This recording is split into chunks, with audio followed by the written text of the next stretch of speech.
Second.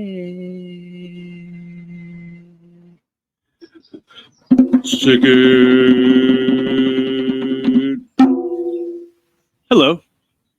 What's up, buddy? How's it going, friend? It's going. It's going. This is Life is this good. is something I've been kind of wanted to do for a while. I definitely love having. I love having like on the record conversations, and anytime you and I ever talk, it's always like, it's almost like we're old friends who get to catch up Yeah. again, and Yeah. like, why the heck aren't we recording these? Right. Yeah. I So mean, honestly, I've been there too. It's just a lot of times you start talking to somebody you haven't talked to in a long time, and you're like, damn, it would have been really cool if that conversation was recorded. right. Go back and look back on it, or I've had friends that have passed away and stuff like that, and I'm like, damn, I wish I would have had that conversation recorded. I could have gone back and relived some memories and stuff like that. So I definitely understand where you're coming from there. One of the things that's fascinated me a lot, and it's maybe one of the reasons I started doing the show was, and then I don't usually get into it this early on the show, but it's something I want to tell you about. Yeah, Uh, yeah, please. when I first started doing the show, my mom my mom had my mom had this CD that she got burnt that had voicemails from like her mom and her best friend who had recently passed away, Oh and wow. she said that she wants to keep this CD to listen to because she said, you know how like when people die, you kind of forget what their voice sounds like. Yeah, yeah, yeah, absolutely. And I was like, I don't want that for me. I was like, I want to have recordings of me forever that anyone can listen to at any point. Um, eh, who knows in the future where this is going, especially like because I mean, it's called Evolving with Corey Castle, but it's not just called that because that's my name. It's called that because you're evolving with me. So like Right. you can jump on the show from the very beginning to right now, which is 8 years later, and be like, well, that's a different guy. That guy has evolved from who he was to this version of him. Um, so I also love to have on the record conversations where I'm talking to people who have like maybe special meaning to me. If not even a special meaning to me, just have me on the record saying like, hey, you know, I just want you to know this is my first impressions are. This is a timestamp. This is a total timestamp in right here and right now, a real time capsule in who we are in this moment. And Yeah, absolutely, dude. I feel you 100% on that. so I just this is don't mean to make it sad or dark or anything right away, but No, no, no. I just went to wrestling brothers funeral yesterday, and I'm sorry to hear that. now I'm thinking back about podcasts that him and I have done, and me having on the record conversations with him, telling him that I loved him and things like that, and I know, you know, that if I got to the point where like I'd be sad, which I'm not sad at all about it. It's like it's the weirdest thing. Like I've never felt like when one of my friends or one of a friend who would feel as close to me as family passes away, and I'm not sad about it at all. And I'm very much like he's outside of his misery, he's outside of his suffering, and I'm happy for him to have found beyond that suffering, you know. I And get that. so, with that being said, on the record, I want to tell you how grateful I am for your time, how excited I am for our future. You know what I mean? This is still just the beginning. Like, right? Hell yeah, dude. This is probably the longest conversation we've had, and I mean, and this is just the start of it. Yeah, man. Thank you for having me on, dude. I appreciate Yeah, man, you're welcome. it. Yeah, I'm I'm pleased that you're here. Something that means a lot to me, and I talk about it pretty often. How uh, effort is a currency. Effort is a very, very, very valuable currency because when let's say like you're watching the Monday Night Wars, you'd be competing against WCW if you were WWF, or you'd be competing against WWF if you were WCW. But like Right. now, you're not just competing against the other wrestling, you're competing against every other thing in the whole. You're competing against this notifications. Yeah. You're competing Right. against. You're competing against this. Dude, every itch having an immediate, scratch kind Yeah. of thing. A scratch for every immediate itch, and It's honestly, for me, I think sometimes it's hard having a conversation with anybody these days because as soon as you start talking to somebody, they'll immediately pick up their phone or look down at their phone. I'm like, are you even listening? I'm like, I'm an eye contact dude. Like, if you're not looking at me when I'm talking to you, I'll just stop talking until you start paying attention. Right. So I get that. it definitely should be like wrestling audiences should get their phones like locked up in bags before Yeah. shows start, because like it's hard to perform in front of a bunch of down heads looking at their phones. Yeah, I know they started doing that at like comedy shows. Like I was watching like the Matt Rife comedy show, and he said something about opening their phone. They're like, "Oh, our phones are locked." He's like, "Oh shit, they lock your phones?" And I'm like, "Man, they should do that. They should do that at wrestling shows." But then sometimes I'm like, "Damn, I might not get that footage of that one move that I hit that somebody decided to record." Well, So it goes it's a both ways. versus reward. Hmm. Risk- Exactly. You just got to make sure the filming staff, the production staff, gets all the angles of everything you want. Unfortunately, some of these places that you go to today don't even have a filming staff, so you gotta record your own shit or pray to God that somebody in the crowd did. Yeah. Dude, this is something I talk about on here, and I think you could probably help me kind of reiterate it. Yeah. The fact that like the independence, pro wrestling independence, like when people talk about the independence, they don't talk about the stuff we're seeing. They're talking about stuff that's like, it isn't WWE, Not by any means. AEW, but it's anything else like Yeah. those bigger, higher echelon indies, and we're lucky to get footage. We're lucky to have someone recording. And we're sacrificing all of our everything we put on the line as performers, as professional wrestlers, getting in the ring. We're doing it to those few people that are there, and then that there's no time capsule of it. No record of it. It's completely gone. I've literally had some of my favorite matches or moments in the ring never be recorded, and all I can ever do is think back on what happened, and I'll never ever be able to visibly see it, and it sucks. But like that's why now, like I make sure, like as soon as I get there, I'll make sure I'll talk to the promoter, like, hey, do you have a film crew?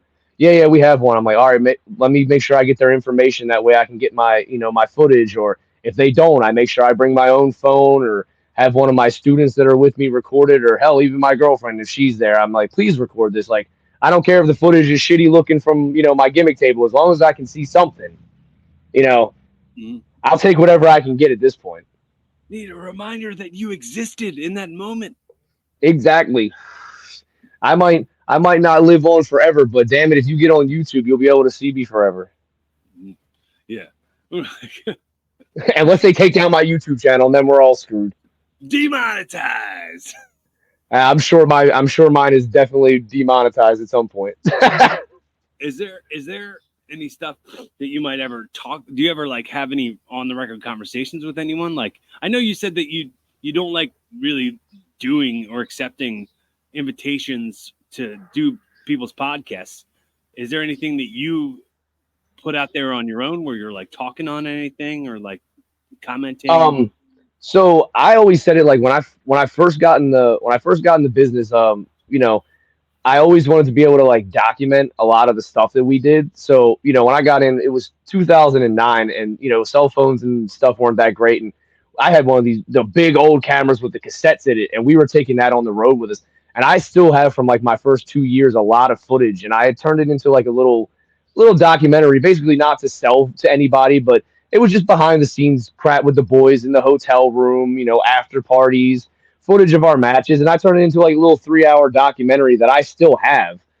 But then, as of recently in the last couple of years, now that like me and the other Riot City guys roll around, we have a lot on our YouTube channel. We just put up little things from like each weekend, and we just call it the Riot City Road Stories, where we're just in the car, we're hitting the road, going to different areas, different shows, and just posting up little highlights of everything. And then we also have our matches and stuff on there. But that started getting a lot for my boy to edit and stuff like that. So now like I'll still record stuff personally for me, like haha bullshit, and I'll just Right. save it to my email. So I still have some stuff. Like I recorded stuff over this weekend that I have that's just personally for me. But we do have a lot out there that we've shared with like the fans, because I'm like, I don't think a lot of the fans understand like what it is for us to like even like with me like doing the ring rentals and stuff. I'm like, I'm loading the ring up on like Friday night, and then I have 6 people crashing at my house. Then we're getting up at 7 a.m. and driving to New Jersey, setting up wrestling. Then we're tearing it down, not getting home until 4 o'clock in the morning. Then going to another show, and then on Sunday we're all back here and we're training at my house and stuff again. I'm like, I like people to understand, like, bro, like we got like 2-3 hours of sleep. So when you're seeing us at shows and we're out there drawing all that energy, trying to get everybody hyped up, we're really trying to hype ourselves up too, because I'm tired of shit.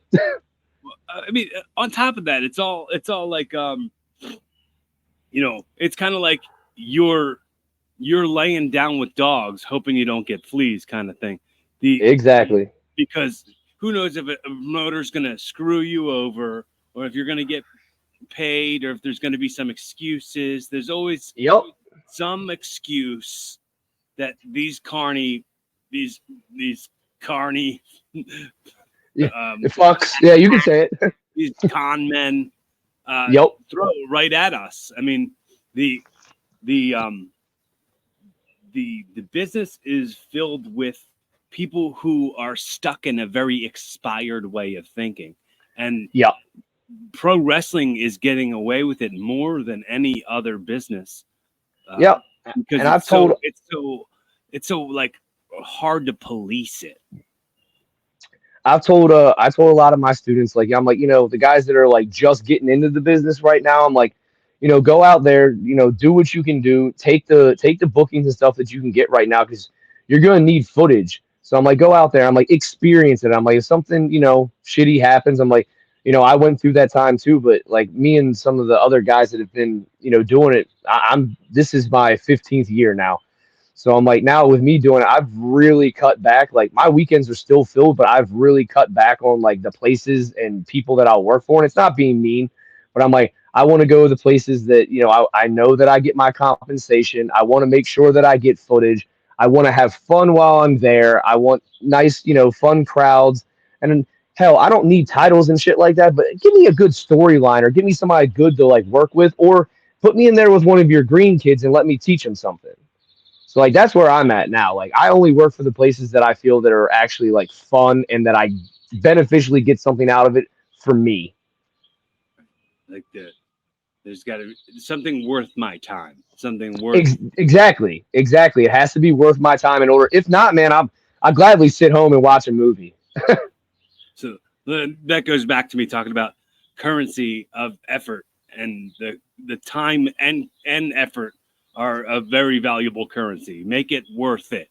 Make it Absolutely worth it for your talent. Make it worth it for. No, this is something I was thinking, and this is an idea I think you could absolutely run with. I know you've got a ring there in your yard, and I have 3 actually. You have 3 rings. So I have a training ring. Then I have a low boy for when people need to rent out for low ceilings, and then I have a tall boy for bigger venues. So I have 3. They're all 18-foot rings, and like I was telling you before we got on the air, I'm actually waiting for a new set of ring ropes to show up today. So I'm like, it's time to retire one of them, and they started to get a little afraid. They don't want anybody to get hurt. So, and people don't think about that either. Like wrestling rings are not fucking cheap. Yeah, the upkeep is. Yeah, like I try to tell my students that stuff too, because I'm like, hey guys, I'm like, remember, I'm like, I know you didn't buy this, but I did. So when you're putting it away and taking care of it, remember that's the thing that you trained in, that you wrestle in on shows. And when I gotta replace it, you're not paying for it. I am. So if you don't want me to be yelling about, my shit getting messed up, then put it away. Act like it's yours. I mean, set of ring ropes $700, bro. Like it's not cheap. This shit Right. sucks. It's definitely not something that gets often thought about. I mean, the price of the ropes doesn't run through my mind as I'm in a ring at a show on a Right. weekend. I mean, like I said it the other weekend, like, I bought extra boards for my ring. I always take extra boards. I take extra padding. I take extra ropes. I take extra doubles of everything when I go to a show. And one of my boards had broke at the show, like afterwards. And I was like, all right, well, I got to replace the board. And it kind of just got brushed off. Like nobody like really cared that I was like, oh, I have to replace a board. And they're like, well, how much is a board? And I'm like, well, when I first started buying boards, they were $20. I'm like, they're $45 now. I'm like one board. I'm like, there's 30 some boards on the ring. So think about if I ever had to replace them all. I'm like, it's Right. not cheap.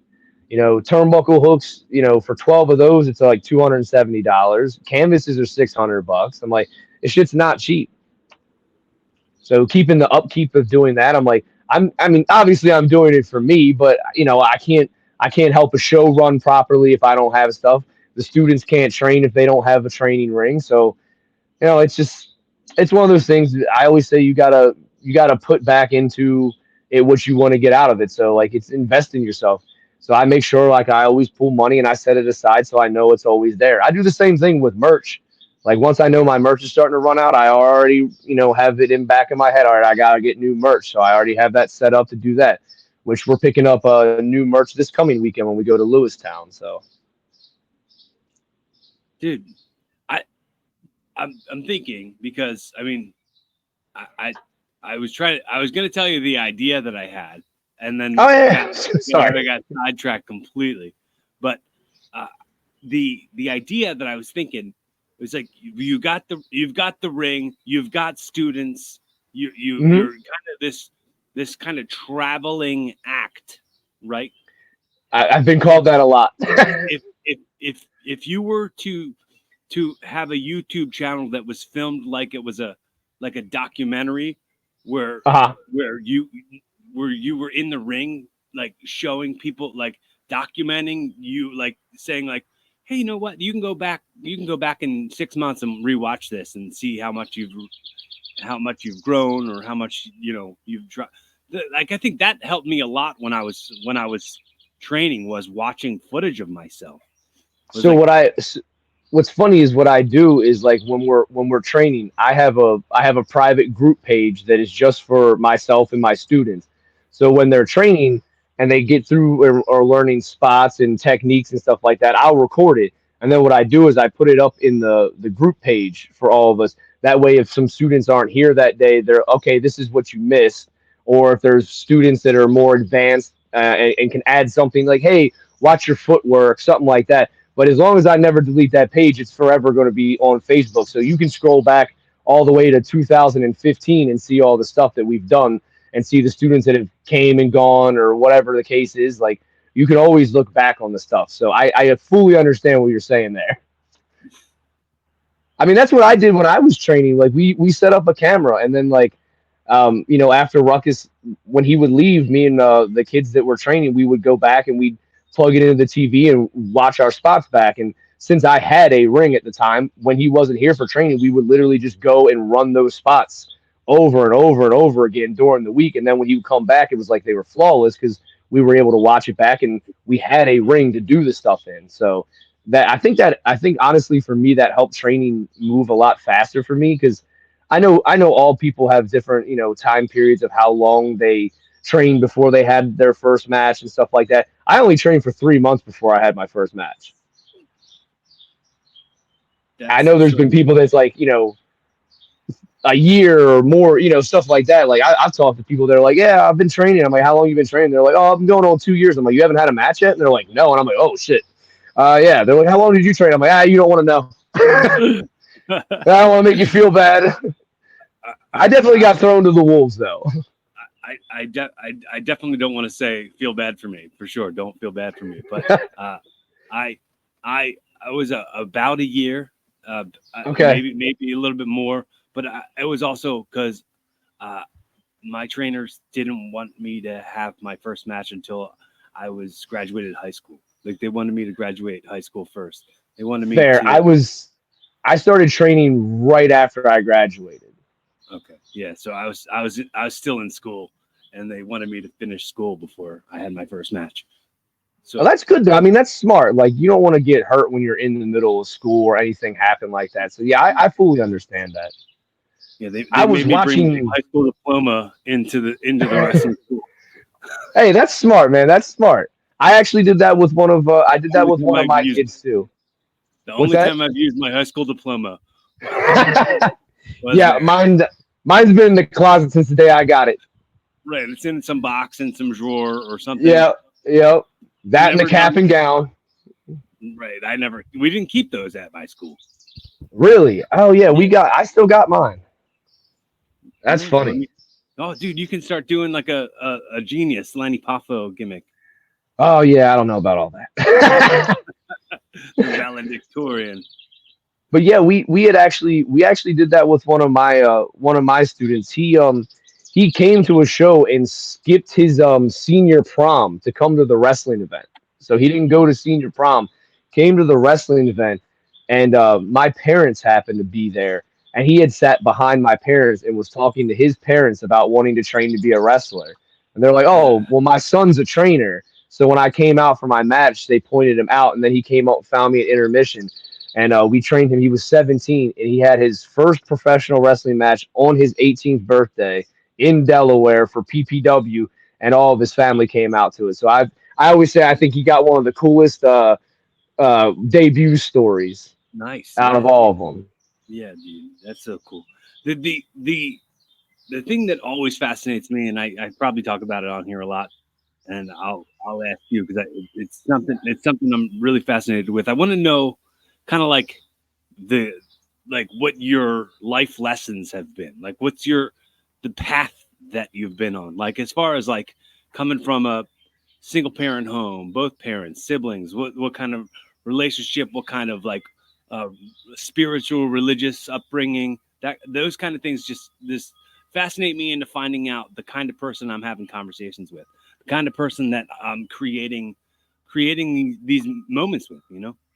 So from pretty much when you start school from like pre-K or whatever it was when you first get into school up until eighth grade, I actually went to Christian school. So I was brought up in a very Christian oriented everything. You know, we had church on Fridays at school. We had to dress up and all that stuff. And then it was just where I was living and stuff at the time. The closest Christian academy that would have been for high school when I graduated, out of eighth grade or whatever, because that school didn't go any further than that. It was a lot farther away from me. So I ended up going to public school, and we moved up to where I'm currently at now. So going from Christian school my whole life to going to a public school was a completely different. It was a definite transition for me. But I would say wrestling had honestly helped me do a lot of that transition because I found wrestling when I was in like sixth grade. Like, well, 98. That's when I first started watching wrestling. I feel like I got into the game a little late. But so like Hey, going in. d- don't don't feel shame for that because it's I'm sure. I came in the good year for me as far as I'm Oh concerned because yeah, it was 98 for me. I was in eighth grade at that time. That was that was the year I first got into a ring for the first time and took my first bumps. And okay. I thought that was the peak of Attitude Era, ECW, like the Monday Night Wars, all that going on at the time. Like I just wanted to be a part of Yeah, wrestling. So I still remember the first thing that I ever saw wrestling wise was Monday Night Raw was literally the night where Stone Cold and Vince were at it in the ring, and Stone Cold said that he would beat Vince McMahon's ass with one arm tied behind his back, and then they tied his arm behind his back. That was the first night I ever watched wrestling, and then after that, I started going to like Blockbuster and Hollywood Video and renting wrestling VHSs and stuff like that. But I didn't know what I was renting. Like I wasn't looking at the year and stuff like that. So I was renting, 96, 97, stuff like that. And that's when I found Shawn Michaels. And, it broke my heart being a kid at that age and figuring out that Shawn Michaels wasn't an active wrestler anymore at the time. Right. Because he became my favorite. Right. So, yeah, that was but that definitely helped me because like that helped me transition over into like starting to listen to like rock music. Like I found Metallica and Papa Roach, and this is getting out of Christian school going into high school. So I had already started dressing in black and wearing Metallica T-shirts and stuff like that. Like I knew some cuss words and stuff like that, and it definitely transitioned over into high school. And I'm probably when I first got into high school, I probably took that a little too far at first because I wasn't being censored as much as to how I could dress and what I could say and get away with, but. Definitely the upbringing of where it started is always in the back of my mind, and the religious aspect is always there. Probably not be the first person that you would think is some type of has any type of religion in their background because of the way I dress or talk at times, but that's farther from the truth. Also, you probably would never know that I grew up and will still sing country music, to the top of my lungs, but I do. Well, yeah, I mean, I think. For me, the entire early '90s, like up until probably 2000, I was listening to whatever my mom was listening to, like whatever country music my mom listened to. So it would just, it was 92.5 WXTU, the country music station in Philly. Like that was kind of my everyday thing. Yeah. I mean, still, when I get in the car with either one of my parents today, we still put on it's the country station, 93.1 WPOC down here in Baltimore. Now that's what we listen to, and as long as they're still playing some good old 90s country, early 2000s, I'm okay with it. Yeah, I don't know what country music has turned into lately. Well, I also don't know country. I don't know what rap has turned into either, because that's kind of. That's why, like, I tell a lot of people, they ask me like what's on the radio. I'm like, I don't listen to the radio. I start going down like YouTube rabbit holes, and I find all these independent, more local bands and stuff like that, and I listen to them. Like, I've been using like I don't know if you know like Hollywood Undead. I've been using Hollywood Undead since I started, but in 2009 when I first started using it, nobody knew who they were. Now they're like mainstream and they're popular. I still use songs of theirs. But when I first started listening to them, nobody knew who them or Avenged Sevenfold or any of those bands were. Now they're all huge. Like I found them when they were just, as you would call in the wrestling business, they were green bean bands at the time. Yeah, it's fun. It's fun to know that though. Like I'm like, damn, I grew up listening to these dudes. Like some people still don't even know what their first albums were. They only know what they came out with now. So yeah, I'm not super good at that part. Like I don't know. I think even especially when it comes to like let's say for instance Avenged Sevenfold, I got into them when their self-titled album came out. Then I never listened to anything before that except for like The Beast and the Harlot. And like I didn't know much else. And what was that one? The other big song before that. Walking the Fallen, Bat Country. Yeah, probably. No, well, I was like Bat Country, of course, is like a huge hit too. But yeah, I was like, that was the first one that I remember everybody like catching on to and being like, "Oh, this band's going to tear it up." And I'm like, they already had 2 albums previously before this one. But yeah, I mean, I'm like, I've been wearing their band T-shirts for 2 years. But yeah, that transition over into all that stuff, like you were just trying to get that background, like I'm technically what you want to call an only child. My dad has two sons before he married my mom. They're older than me, so like they're in their late 40s. I'm in my mid 30s, So they were never around a lot. My brother also was he did a lot of military stuff, so I didn't see them as much. I see them a lot more now, but I grew up in a single kid household, so I was very much catered to because that was the only person they had to cater to. My parents were always great to me. They still are. When I said when I found wrestling, and when I was younger, and I said I want to be a pro wrestler, they're like, haha, okay, well, we told you could be anything you want to be. If that's what you want to be, then make it happen, type thing.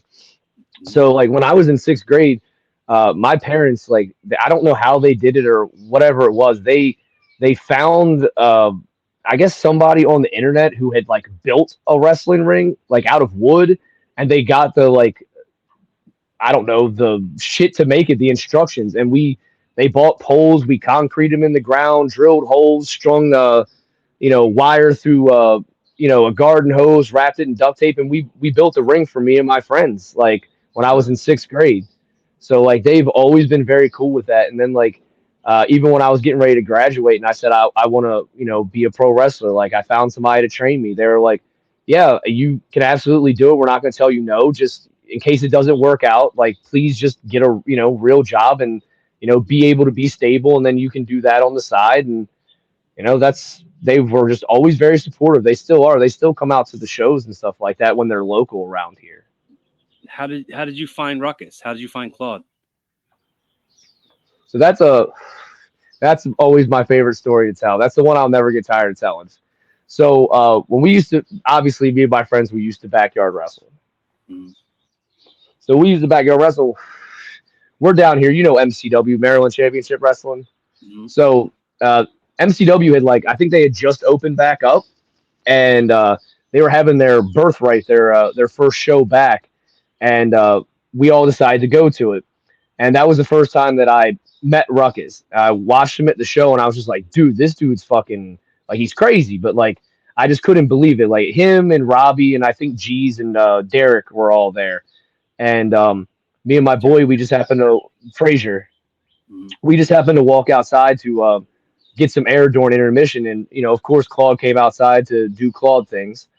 And he just kind of was, like, looking at us. And we're like, oh, shit, it's Ruckus. Like, we were trying to be cool. And he walked over to us, and he was just like, hey, what's up, guys? You having a good time? And just started talking to us. And we're like, oh, yeah, man, we love it. And we're like, yeah, we do backyard wrestling. He's like, yeah, I did too. And he was like, yeah, do you guys record your stuff? And we're like, yeah. And he was like, well, if you come back to a show, bring me some of your stuff. And I was like, oh, all right. So we recorded some and put it on a little DVD for him. And the next time we went back down, I gave it to him. And then when I saw him again, he was like, yo, you guys built a ring. That's cool. I wrestled on mattresses. And I was like, right. He was like, you guys should try buying a ring. And I was like, I mean, there's enough of us that we probably could. And he just happened to give me, it's where I buy my rings from today, Monster Wrestling Rings and Cages. He was like, look into buying one. And we ended up buying a ring, like me and a bunch of my friends. And we, just kept doing it that way. And we kept going to the MCW shows, and, Claude likes his Black and Milds and stuff like that. So every time we would go there, I would always bring a pack of Black and Milds, and I would stand like in the front row when he would come out, and he would actually take it out of the pack and light it and smoke it around the ring. And then before he got in the ring, he would hand it back to me. So I was always known as the Black and Mild kid at MCW. And after that, I had went to a ROH show in Richmond, Virginia, when he was still doing ROH, and he wrestled Nigel McGuinness for the ROH championship that night. And while he was in there, he got hurt.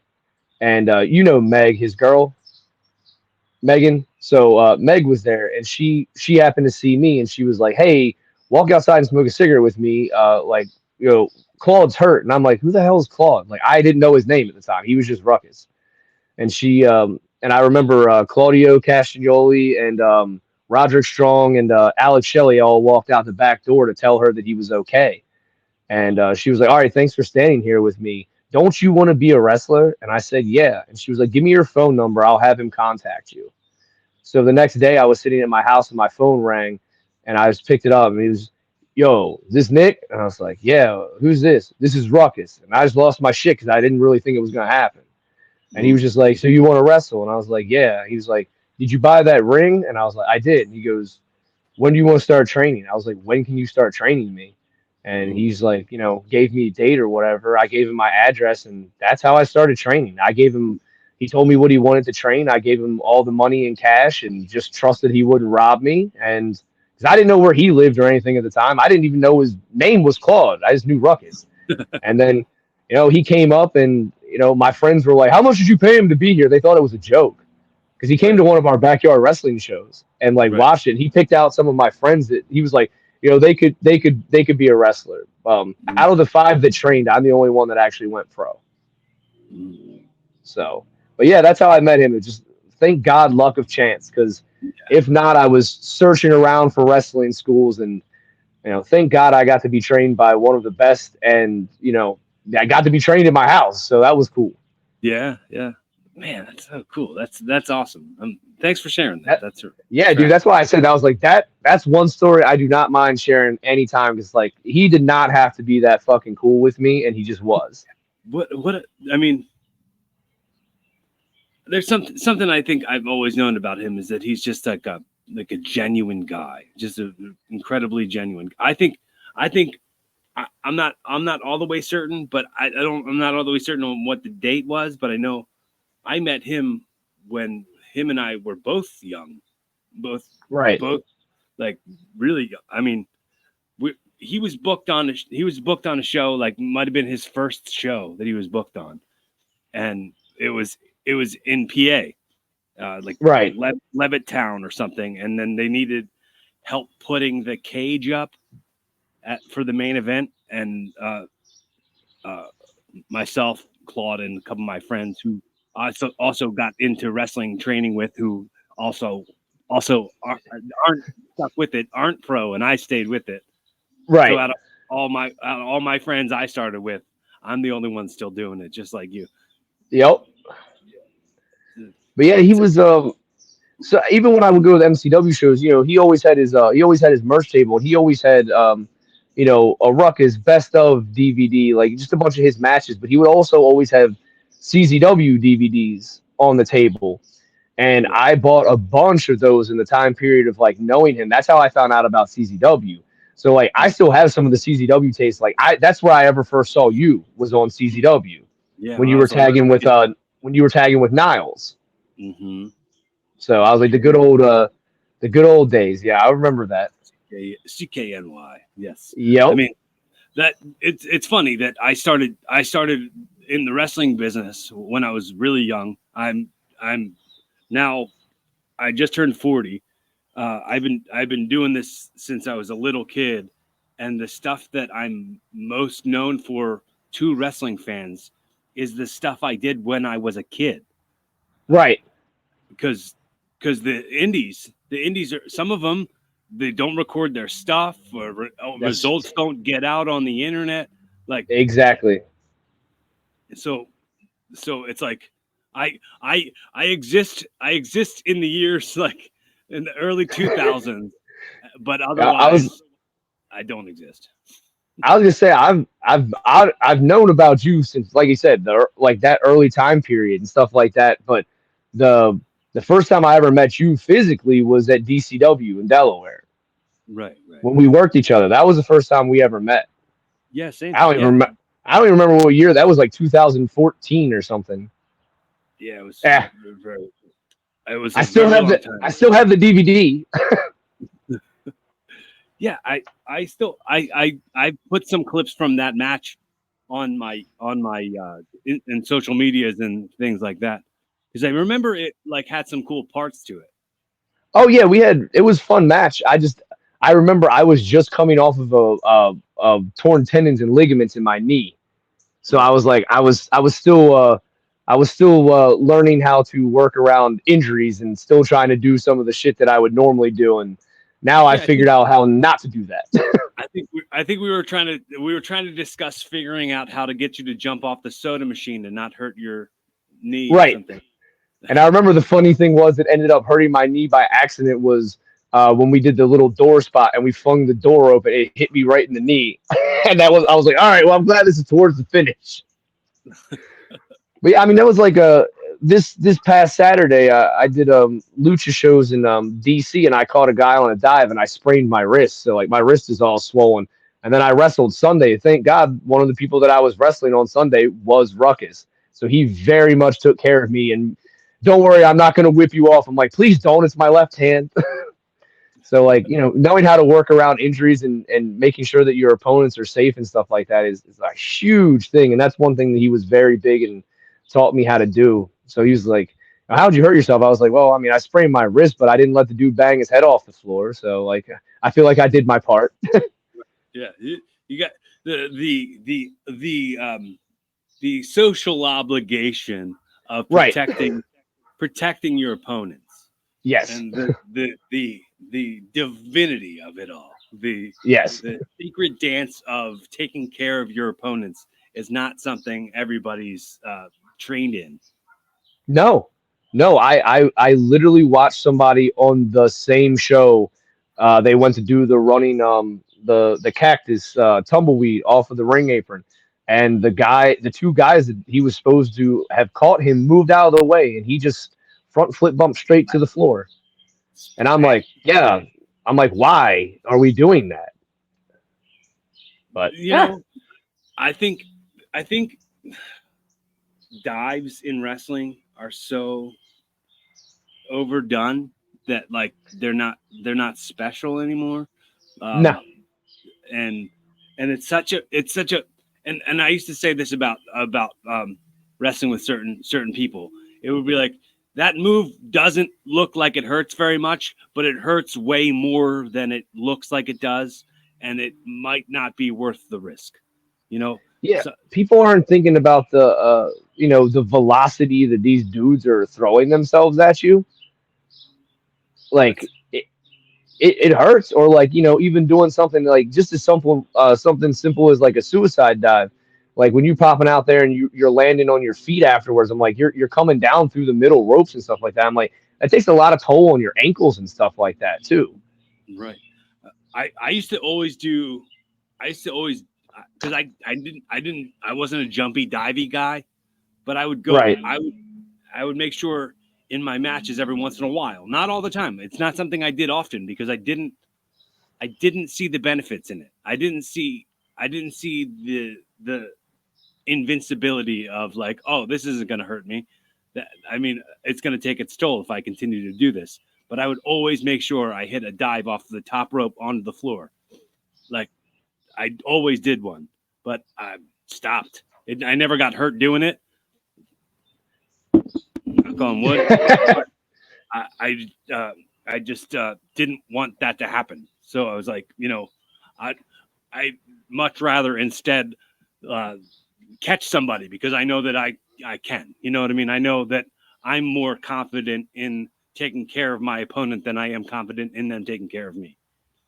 I feel you. I very much now pick and choose who I do anything dive wise with. Like it's got to be somebody that I really trust, or like I'm very confident in like my suicide dive because I know how to come through and like position myself to where I'm not going to get hurt. But if you want me to do anything else, like the acai moonsault or anything, there's got to be like 8 of you out there, and there's got to be 2 really big guys that I'm aiming for.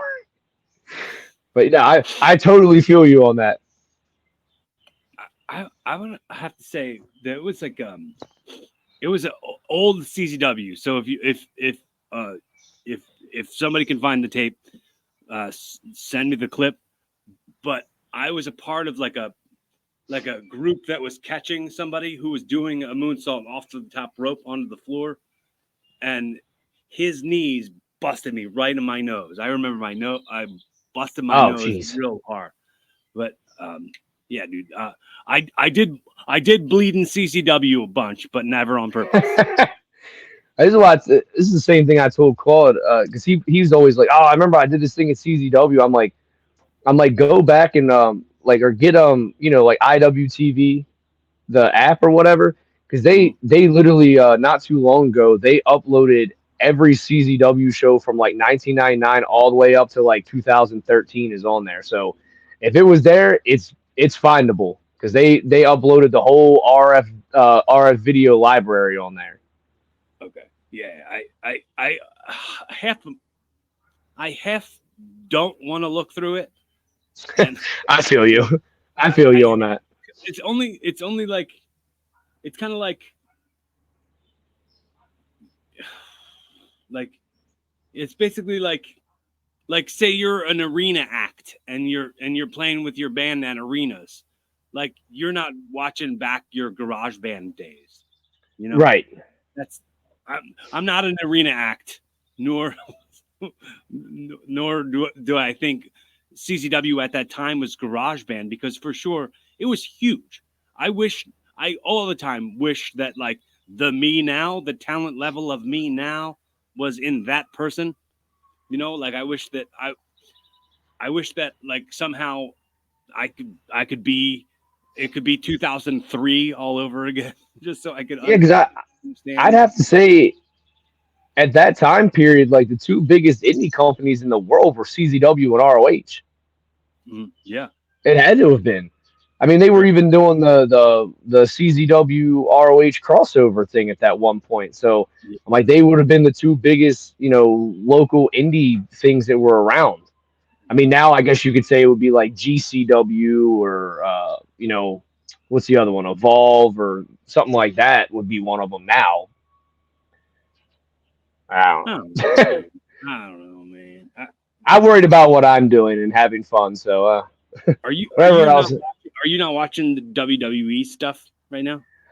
I do to a degree. Like, I do catch like the pay-per-views, but I don't always catch like Monday Night Raw, because like usually Mondays I'm like tired as hell, and then Fridays I'm usually getting ready to be on the road or whatever, and I honestly forget that SmackDown's even on. Like most of the time, only if I catch SmackDown, it's because we're traveling somewhere and we all go out to eat at an Applebee's, and somebody's like, "Hey, can you turn on SmackDown?" I'm like, "Oh shit, SmackDown's on." Like I forget, but there's so many of those recaps and stuff now that I'm just like I can get the gist without having to sit there for 2 or 3 hours and watch it. But I do enjoy watching the pay-per-views, and I try to go back and at least get the whatever storyline they're trying to portray. That way I have some inclination of what's going on. But other than that, no, I really don't. I watch a lot more of the indie stuff, or like after the weekend's over, my students, I have so many of them now, they'll send me their matches from the weekend, so I'll have like 20, 30 matches or some shit that I have to watch and like critique for them. By the time I'm done doing that, the last thing I want to do is watch more wrestling. As much as I love it, it just burns me out. The funny thing is, man, like I met you like as you were a student. So the fact when I hear you talk about your students, or if I talk to your students and didn't know they were your students and then find out they were students of yours, I'm like, the pupil has become the master. Yeah. I'm trying, man. I'm trying.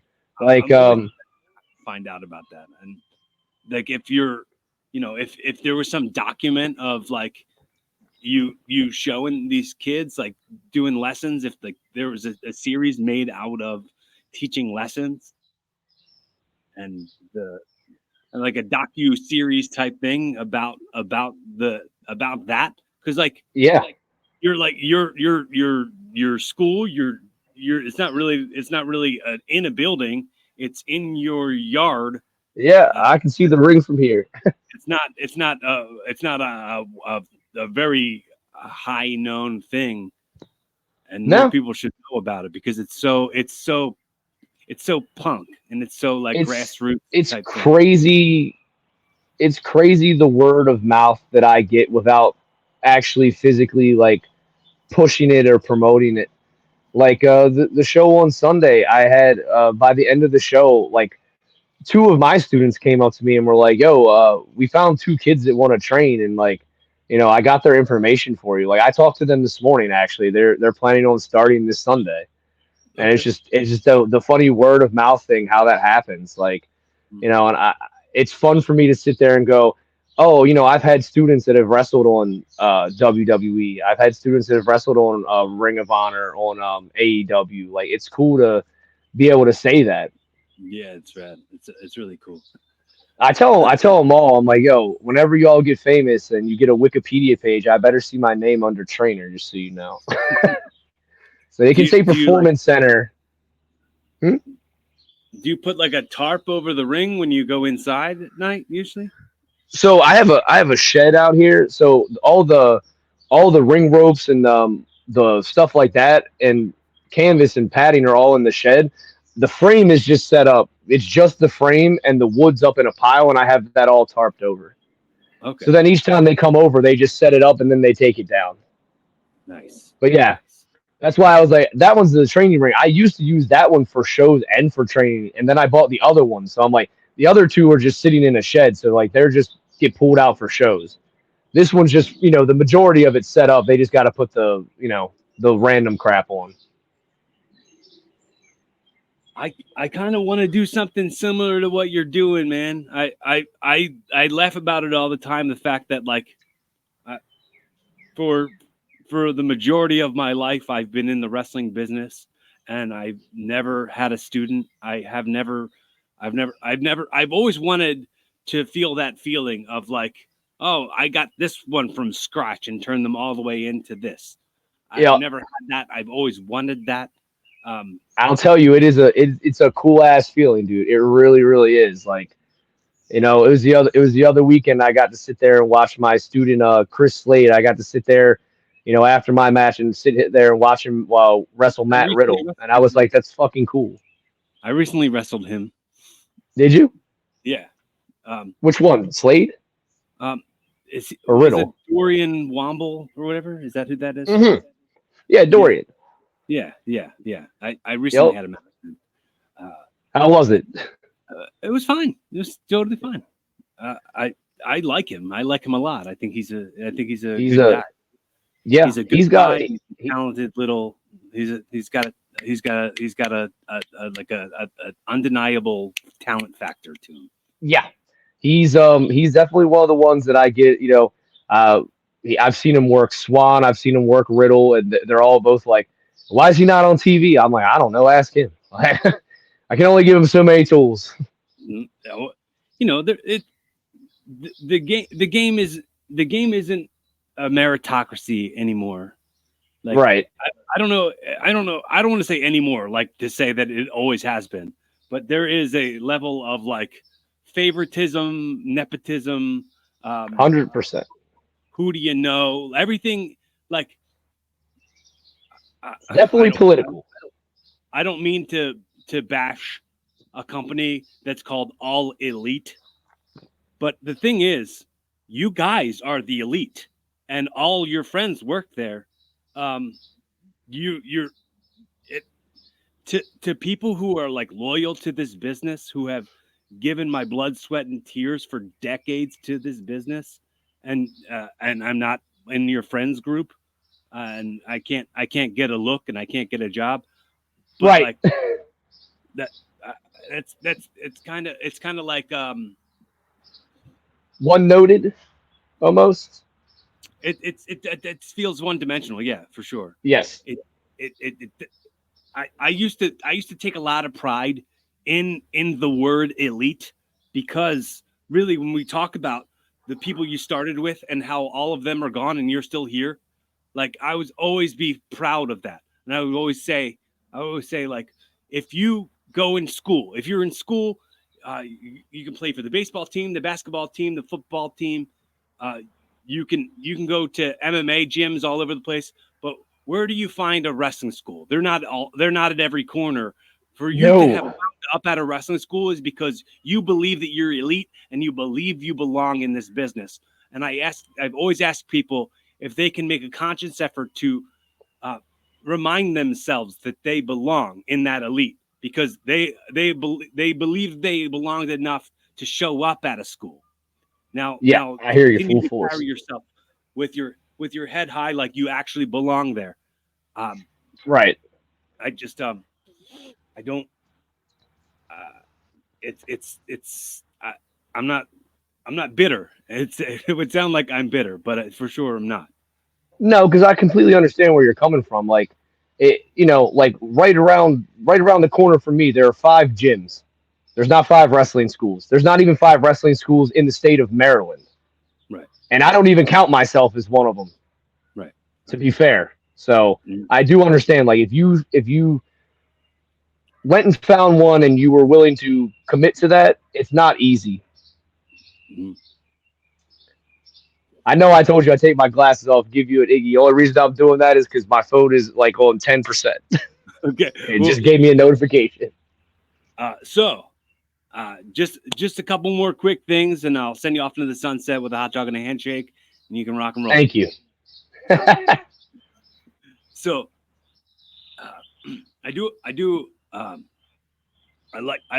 like to, like I said, I like everything to be like kind of a on the record time capsule of right here and right now and who we are in this moment. Because this stuff is outliving us, man. This is on the record indefinitely. Who knows how long this is on the record, and who knows where they're hearing this, right? So there's tons of things on the record. I just always want to make sure I tell you. I definitely want to say to you, if you ever need a resource for anything, if you ever need to talk to somebody, if you need a friend or anything, please don't ever hesitate to call me. Don't hesitate to text me. You've got my number. We talk. So Yeah. Please don't ever feel like you're not without resource. Same goes for you, brother. Same goes for you. And I know we're both talking about how we're old grizzled vets in the independent wrestling business, but this is still, to me, I'm sure of it, and I'm pleased with it to know that this is still just the very beginning of what we're going to do. I know we're on a show together in 2 weeks. So, yes. So I just saw that this morning. Actually, I didn't know you were on the show, and so I looked up the card and I was like, "Oh shit! All right, cool. I'm doing the podcast with him today. I get to see him again, so that'll be awesome." Yeah, I'm looking forward to that. I just got a promo. I did it right here. I did it like as if it was an episode of the podcast. Nice. Did the promo in here. Yeah, I still got to send mine in.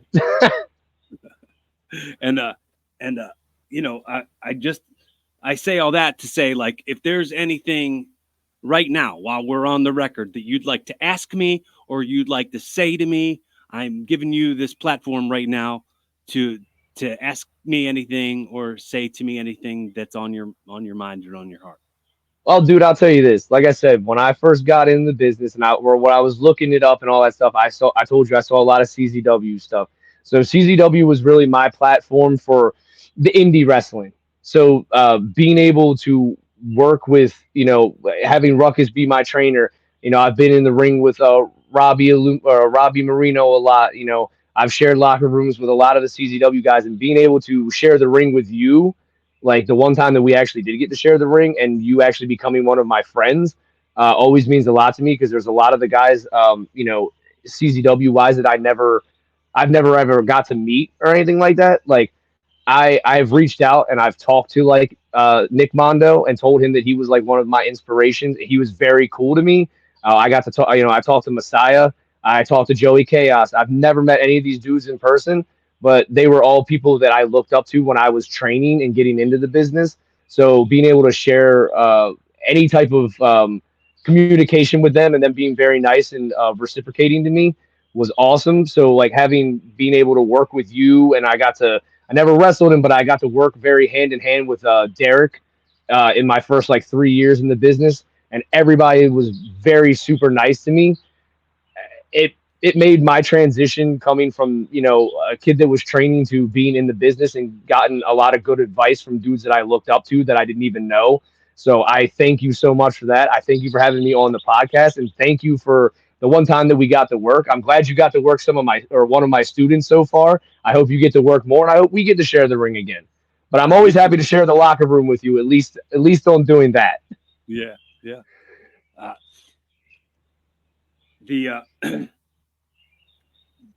I do a segment on here as we're wrapping up. I do one more time talking about time capsule right now.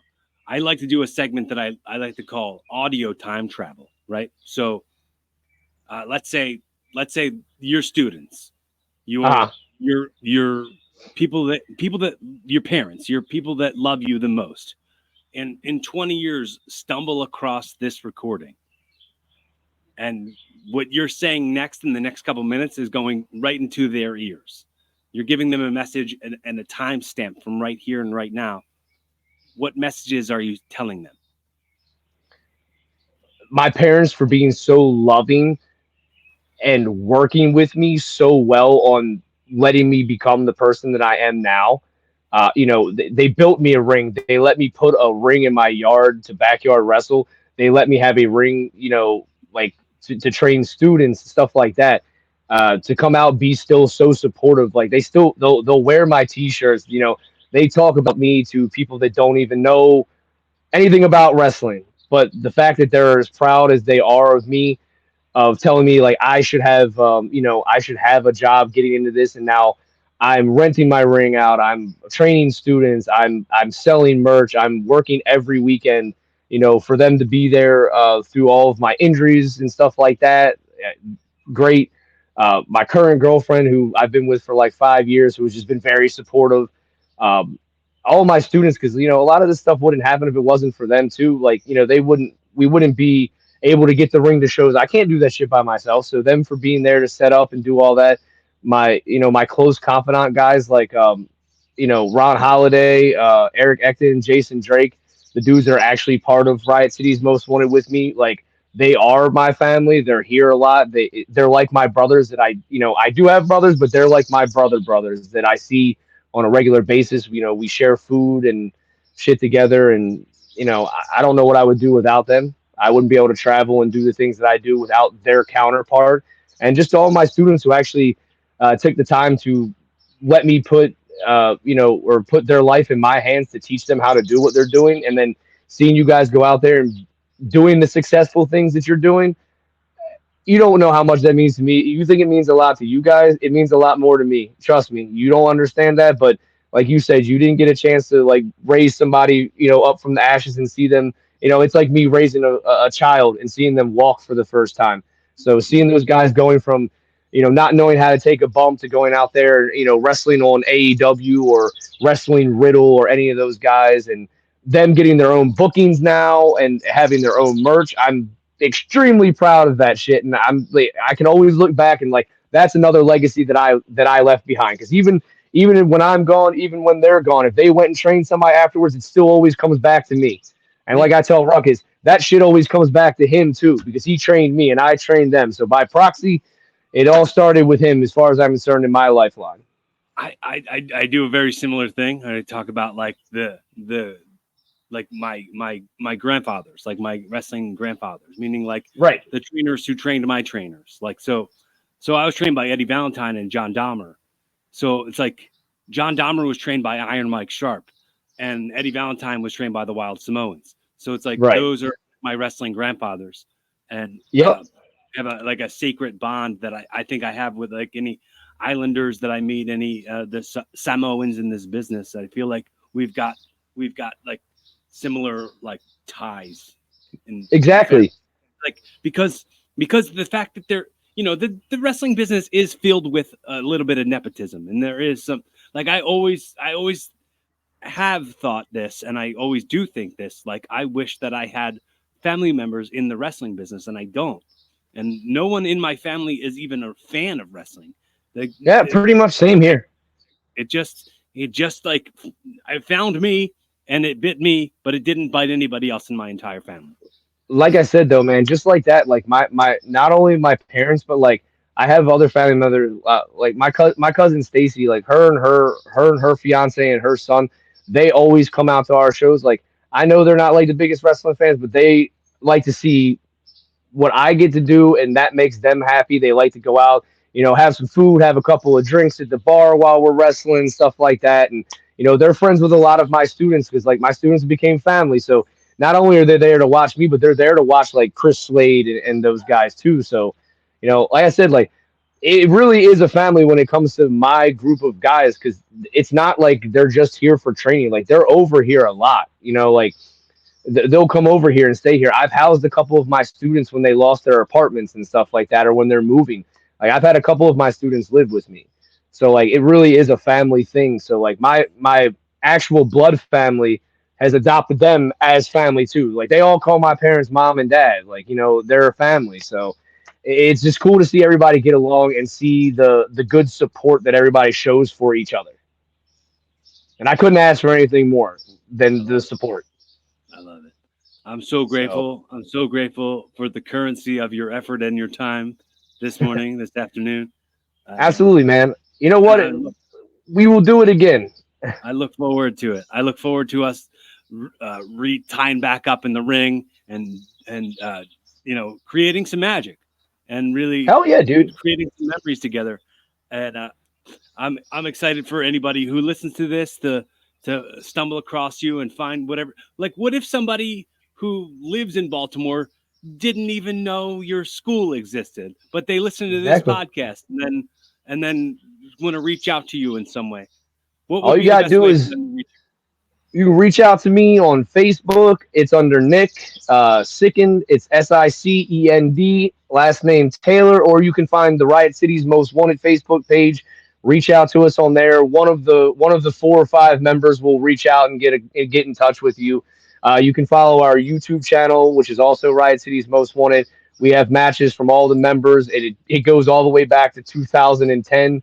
So, go enjoy some history. Go watch me running around in fishnets trying to look like Jeff Hardy. Dude, the fishnet shirt. I still have it. I mean, I gotta borrow it sometime. I'll bring it to the show with me, just for shits and giggles. I want to borrow it. You got it, brother. Anytime. Do you do any impressions at all? Not really, man. Not off the top of my head that I can think of. I gotta be in the moment to do one. Okay. It comes up in the moment. Normally, I have the guest. The way we close out is I have the guests say in whatever their best impression is. I have them say the way we close it out is we say the tagline: "Be fun, have safe, keep evolving." Okay. Well, I can do that as me. Okay. What was it? One more time. Be fun, have safe, keep evolving. All right. On your dime, brother. Oh, me? Yeah. You said it was be fun, have what? You lost me again. No, it's like be safe, have fun, but you switch it to be fun, have safe. Be fun, have safe, keep evolving. I like that. You need to get that on a shirt, man. Yes, get it on a shirt. Somebody put it on a shirt. Yeah, I was like, get it on a shirt so I can rock that shit out.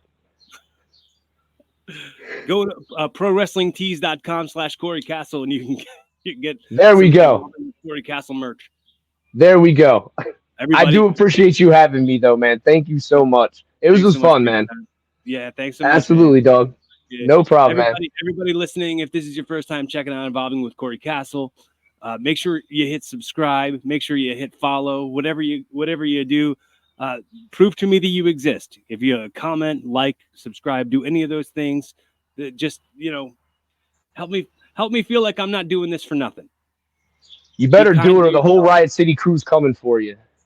Or that might happen. So be careful. Don't just come up here, get the free lunch, and then do nothing about it. Exactly. Value into your day, into your afternoon, into your evening. Who knows what moment, if there was something in this that might have been beneficial to you, man, prove to me that you exist. Just send a little love and support my way. Be kind to yourself. Be kind to others. Be fun. Have safe. Keep evolving. Show's over.